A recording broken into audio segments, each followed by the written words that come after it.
Shoutout po sa inyong lahat dyan. Mapagpalang araw at nandito muli si Kanoli Vlog nagbabalik sa ating YouTube channel. Paki-like and share po naman ang ating video na ito at pasubscribe na rin Kanoli Vlog. Pindutin ang notification bell na sa ganun na-update kayo pag ako'y may bagong upload video. Ito po at ating susundan yung ginawa na reaction ni Ma'am Bopil Mix Vlog. Ayan, shoutout kay Ma'am Bopil. Ito po yung kumakalat na GC na screenshot na SS sa GC ng Matatag. Una ko itong napanood ay kay President Virador ng Carepa. At ayon na rin sa kanya, sabi niya, meron siyang source na matagal na raw po yung usap-usapan na yon at 2024 pa. May nabanggit siya ro na yung kakilala niya na member din dati roon. At matagal na nga raw po yon, kaya kumbaga sabi ni Virador ay hindi na niya ito papatulan pa.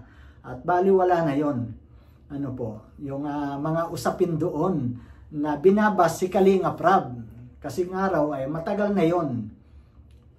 Pero ang tanong sa inyo, marapat nga ba ito ay baliwalain?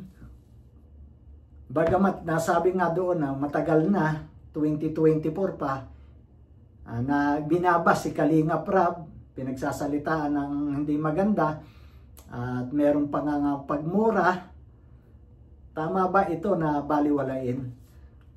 Ito pong mga kumakalat na SS na ito ay kalat na talaga. At nasabi nga ni Ma'am Bopil na hindi lang siya may hawak at marami na rin mga reactors ang nag-reaction o gumawa ng reaction dito. At isa na rin po tayo na may hawak yan, mga GC na yan.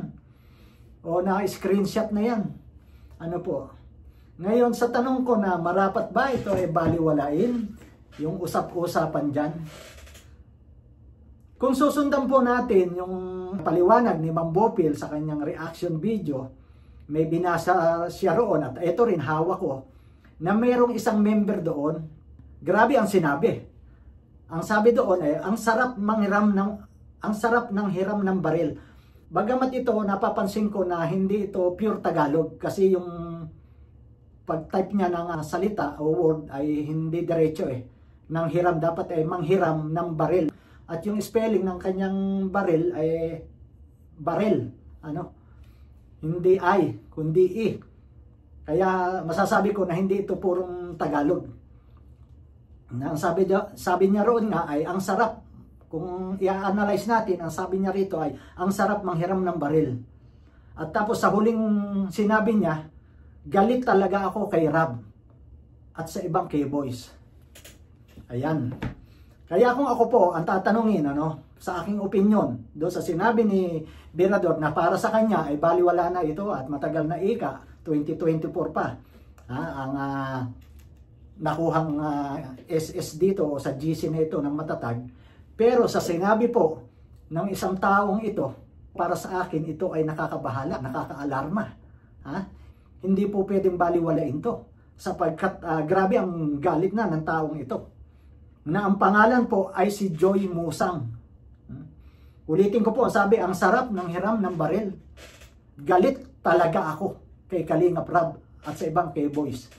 Galit talaga ako kay Rab. Talaga, may talaga pa. So, talaga, yung iba talaga yung galit at namumuo sa kanyang dibdib, yung galit. Kasi meron pang talaga, galit ako talaga. Parang kung ito ay may baril, talagang babaril Kung ito ay may hawak na baril at makikita niya si Kalinga Prab, babaril talaga. Kasi sabi niya ron, galit talaga ako kay Rab. At kaya naisipan niya manghiram. Kung may mahihiraman siya ng baril. Ang sarap manghiram ng baril. Kaya nakaka-alarma po ito. At hindi po natin nakilala ng lubusan ng taong ito at sapagkat ang nakapangalan lang ay Joy Musang.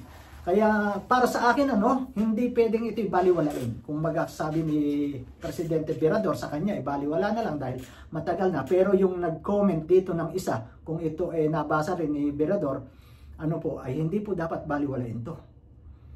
At total naman siya ay mayroong sources o may mga tao na dati yatang kasama sa GC nito, pwede niyang tanungin kung sino ito. At nang sa ganun, ito kung sa akin kung ako pwede kong ipablatter ito pag malaman na natin kung sino talaga ang taong ito. Okay sana kung tulad doon sa napanood natin kay Sir July, ito lang kapapanood natin na merong isang kasama doon, isang member na kasama dito sa GC na humingi na ng tawad. Na ang paliwanag niya roon ay ng mga panahon na yon, at inamin din naman talaga na matagal na ika yung combo na yan, 2024 pa, pero yung panahon na yon ay siya galit na galit at hindi pa niya lubusang kilala si Kalingap Rab. Kaya ganun daw nasasabi niya sa sobrang galit. At ito naman, napanood natin nga kay Sir July na andun ang pagka-sincere niyang humihingi siya ng pasensya o ng tawad. At lumabas siya, mayroon siyang video. Pero ang taong pong ito na si Joy Musang, magkaiba ito roon kasi dito sa picture, ang kanyang buhok medyo parang maigsi. Nakaka-alarma talaga ito. Kahit matagal na ito na kanilang combo na ito, hindi natin alam, hindi natin hawak ang isip talaga nito. Malay mo, o may plano na siya talaga. Kasi hindi natin, kasi alam mo, paggawa ng isang krimen, talagang galit at siya ay nasa malayong lugar, matatagalan talaga. Aabot talaga yan ng buwan o taon. Kaya hindi pwede tayong pakasigurado sa taong ito sapagkat iba ang pagkasabi niya rito Ulitin natin, ang sarap ng hiram ng baril. Galit talaga ako kay Kalingap Rab at ibang K-boys talaga. Kaya kung sa akin, kung ako ang halimbawa sa kalagayan ni Kalingap Rab at ako yun, pwede natin ipagtanong-tanong kung sino ang taong ito. Pag nalaman na natin, i-blatter na natin. At least kung may hindi natin, sana naman walang may mangyari. Sana naman wag, na walang mangyari. Pero kung meron ka nang hahabulin. Meron ka nang suspect. Kaya hindi pwedeng baliwalain para sa akin. Kayo po, sa mga nanonood dito, ano po uli ang inyong masasabi? Dapat ba baliwalain dito sa sinabi nito? Siguro babaliwala na natin to kung halimbawang sumunod na rin to o abangan natin kung magsasalita siya sa camera, lalabas siya sa camera, at o sa isang video at magsasabing humihingi na rin siya ng tawad, dahil dalala ng bugso ng galit o damdamin, kaya nasabi niya yon. Pero kung habang wala tayong napapanood na tinagmumula sa kanya, kay Joy Musang, ay doble ingat tayo. Hindi pwede natin itong baliwalain, lalo na po yung laging kasama ni na Kalingap Rab dyan, pagka kayo pumupunta o may pinupuntahan para paabutan ng tulong, doble ingat, wag tutok sa camera, pag video kailangan na masid-masid kayo sa paligid din, hanggat hindi pa lumalabas ang taong ito humihingi ng pasensya tulad ng ginawa doon sa napanood natin kay Sir July ng isang member na kasama rito sa usapan dito na humingi na ng tawad. Pero hanggat hindi pa ito nalabas, yun nga, sabi ko sa inyo, nakaka-alarma ito, delikado ito. Sapagkat sa sobrang galit talaga parang gustong kumitil Alam niyo po, ito ang mahirap kasi sa atin sa mga social media, tayong mga reactors o mga charity vlogger. Lalo na yung mga reactors na ang dami, mapagmura. Binabalahura ang isang tao. Hindi nyo po alam na may nagagalit na pala sa inyo. Halimbawa, kamag-anak na pala. Nitong inyong binabalahura, galit na pala sa inyo. Baka kayo naglalakad, biglang mahila na lang ang buhok nyo. Hindi nyo alam. Kaya, ayan, ito akin na payo lang Bawas-bawasan nyo po ang pagmumura sa social media. Ang pagbabalahura ng isang tao na hindi nyo po alam, baka mayroon na rin galit na galit sa inyo na kamag-anak, halimbawa, anong taong inyong binabalahura. Hindi po natin masabi. Hindi natin hawak ang kaisipan ng bawat tao, ng bawat mga viewers na nanonood sa atin. Kaya huwag po nating sanayin ang ating sarili na lagi na lang tayo may inaaway sa social media. Ito sa akin, isang kwento lang ito. Sa amin po, ilang beses yan nangyari sa lugar namin mismo, sa baryo namin. Ilan na po ang napatay dyan. Hindi naman sa social media ng mga panahon na yun. Pero pwede natin itong ihalin tulad Kasi sila ay driver, bus driver. At hindi natin alam kung ang nakaaway nila ay pasahero.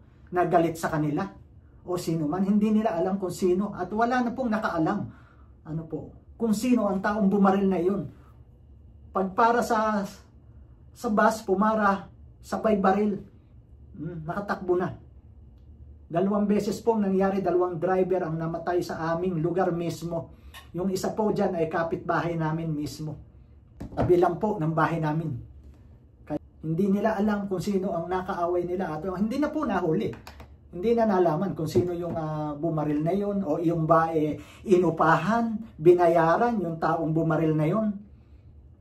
Kaya sa atin, mga nasa social media, mga ingat-ingat po tayo talaga, lalo na tayo rito. Na tayo gusto lang natin tumulong, pero yung iba, mga reactors, makikita natin, di yan, sobra naman ang mga ginagawa. Ito namang akin paalala lang, maging maingat tayo para sa inyo rin po ito.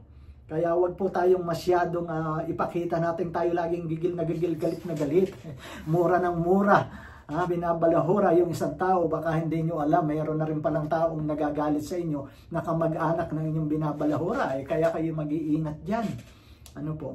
Yun ang mga akin payo lang, Kaya halimbawa tulad nito po ng taong ito, grabe, hindi ito po natin masabi kung ano ang maaaring gawin talaga nito. Ulitin natin, ang sarap manghiram ng baril. Galit talaga ako kay Rab at sa ibang K-boys. Kaya pag ikaw may pinaplanong ganyan, siyempre, hindi biro yan, matagal yan planuhin. Hindi natin masasabi talaga ang taong ito, kung ano nasa kanyang isip. Kaya talaga dapat ito maipablatter. Pag nalaman kung sinong ito, ang taong ito, maipablatter ito. Delikado ito. Nakakatakot. So, ayun po, at hanggang dito na lang. At muli, sa susunod po nating reaction video. Bye-bye po at God bless po sa inyong lahat.